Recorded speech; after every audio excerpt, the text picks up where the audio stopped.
Fala aí pessoal, tudo bom com vocês? Serviço para mais um vídeo. Gente, o vídeo de hoje tá muito bom, muito importante e muito técnico, tá? Tem bastante informação técnica importantíssima aqui.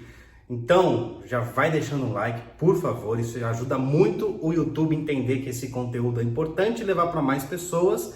E obviamente, se você gostar desse vídeo, se inscreve no final, por favor, também isso me ajuda bastante para eu continuar divulgando aí e aumentando cada vez mais o número de inscritos. Então vamos lá. A Bolsa Americana agora em agosto fechou praticamente na máxima histórica. Ela bateu a máxima histórica durante o mês de agosto e já estão falando aqui que talvez foi o melhor agosto do século para a Bolsa Americana. Ou seja, a gente está vendo aí recordes em cima de recordes sendo batidos lá fora. Em compensação, a nossa bolsa aqui, o Ibov, fechou com uma queda horrível aí de mais de 3%, perdendo inclusive os 100 mil pontos. Hoje é dia 31 de agosto e a gente fechou abaixo dos 100 mil pontos, pessoal. O que está acontecendo com a nossa bolsa? Será que vai ter uma correção forte?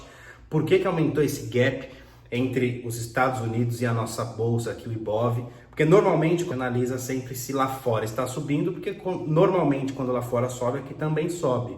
Só que esse gap aumentou muito, lá fora continuou subindo e aqui continuou no 0 a 0 e caindo um pouquinho. Então a gente vai entender, eu vou trazer alguns dados importantes para a gente falar sobre o risco país, o que talvez os gringos, as pessoas, os investidores estão vendo sobre o nosso país. Bom, a gente teve praticamente aí dois motivos importantíssimos para nossa bolsa andar de lado e agora fechar com uma queda brava em agosto, tá? O primeiro motivo foram as saídas dos principais braços direitos aí do Paulo Guedes, no ministro da Economia, principalmente o Salim Matar, que era um dos responsáveis aí por privatizações. Ele saiu falando que no Brasil é muito difícil, as coisas não andam, tudo que a gente já sabe. As coisas não andam, o Congresso não quer ajudar, os parlamentares não querem ajudar. Para privatizar qualquer empresa, tem que passar aí por 25 órgãos, a gente tem mais de 700 estatais, é muita coisa, e aí ele está saindo. Esse motivo meio que complementa o segundo motivo, que é o principal, risco fiscal.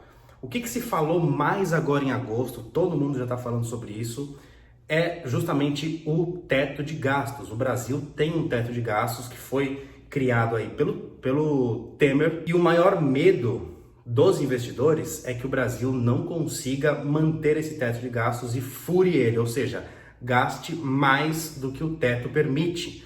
Se isso acontecer, muitas coisas ruins vão acontecer. Por exemplo, o Brasil vai ter talvez 100% do seu PIB só para o pagamento de dívidas. Então pensa assim, imagina que o país é uma empresa, tá? E aí o PIB é o tanto que esse país arrecada, o tanto que entra de dinheiro. Nós temos uma dívida pública, tesouro, os funcionários públicos, essas coisas, previdência. Nesse caso do furo do teto de gastos, o PIB inteiro, 100% da arrecadação vai ser só para pagar dívidas. Ou seja, não vai sobrar R$1 para investimentos, não vai sobrar R$1 para infraestrutura, não vai sobrar R$1 para fazer o país crescer. Então teve alguns pontos importantíssimos agora em agosto sobre o teto de gastos. Primeiro, o medo de ser rompido. Segundo, tem um pessoal lá no Congresso bastante contra o governo, que quer ver o circo pegar fogo, que estão votando até para não existir mais o teto de gastos, o que é pior ainda. Mas isso é uma coisa que com certeza não vai passar, mas gera aí um ruído e obviamente gera incerteza. Então o primeiro gráfico que eu quero que vocês vejam aqui é justamente a abertura da curva, que é o que eu falei aqui em cima sobre a NTNF. Se vocês derem uma olhada nesse gráfico, vocês vão ver que quanto maior o prazo, teoricamente deveria ser maior a rentabilidade. O que a gente não está vendo agora. A gente está vendo que no prazo máximo a rentabilidade cai. Isso mostra que as pessoas estão preferindo investir lá na frente do que investir no curto prazo, justamente pela incerteza, majoritariamente, do curto prazo, talvez desse furo de teto de gastos. Beleza, Bruno, mas o que tem a ver isso daí, essa inversão da curva de juros lá do futuro? O que isso afeta a economia no modo tangível mesmo?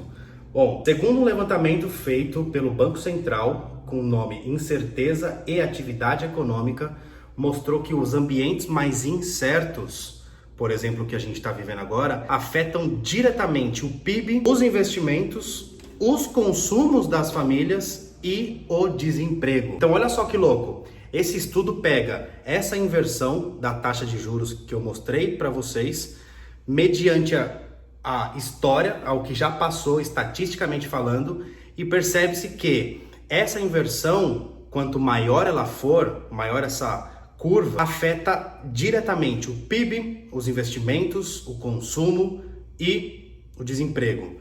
Então agora para vocês, esse último gráfico, que é uma projeção do Banco Central e da Exame Research, peguei no site da própria Exame Research, muito legal, que basicamente aí mostra o que pode acontecer se essa incerteza continuar e principalmente se essa incerteza se concretizar com o furo do teto de gastos e outras coisas mais. O PIB pode cair 1,61%, os investimentos podem cair aí quase 5%, o consumo das famílias também vai diminuir e o desemprego, infelizmente, aumentar bastante. Conclusão, basicamente aí o que fez a nossa bolsa cair foi justamente a incerteza do risco fiscal.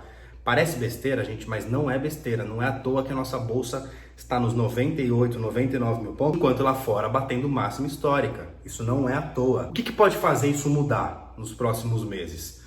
Primeiro, uma comunicação mais clara e precisa, principalmente do Ministério da Saúde. Primeiro, uma comunicação mais clara e precisa, principalmente do Ministério da Economia, tanto Paulo Guedes quanto as pessoas que trabalham lá com ele. Segundo, um posicionamento mais pró-Brasil do presidente da Câmara e do presidente do Congresso. Terceiro, a entrega do orçamento de 2021. Eles vão fazer aí um levantamento do que possivelmente vai ser os gastos para 2021 e isso também é algo que está pesando bastante, porque isso pode ajudar os investidores a terem uma noção mais clara aí do que o país quer fazer, quer gastar, investir. Beleza, pessoal? Disclaimerzinho rápido aqui.